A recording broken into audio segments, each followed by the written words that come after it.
धान क्रय केंद्र से 14,000 क्विंटल धान गायब। जिलाधिकारी को कई केंद्रों पर मिली बड़ी खामियां। डीएम ने केंद्र प्रभारियों की पकड़ी चालाकी। खुली पोल, 3 धान क्रय केंद्र प्रभारियों पर दर्ज हुआ मुकदमा।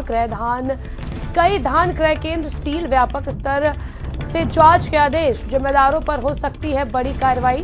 बड़ा मामला देवरिया से सामने आ रहा है, जहां पर धान क्रय केंद्र में 14,000 क्विंटल धान गायब है।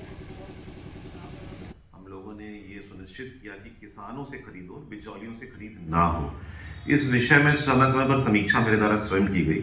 जब ये पाया गया कि करीब 3 लाख कुंटल धान ऐसा दिखा रहे हैं जो केंद्रों पर होना चाहिए, जबकि मात्र 92 केंद्र संचालित हैं, तो इसका सत्यापन कराया गया।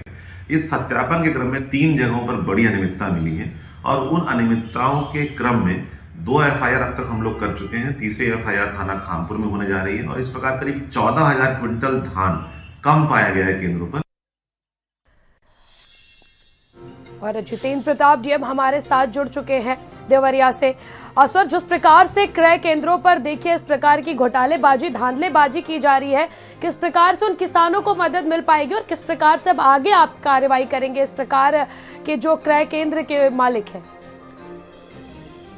हम लोगों ने किसानों से ही खरीदने पर जोर दिया और इसी क्रम में करीब 15,000 के आसपास किसानों से खरीद भी हुई है।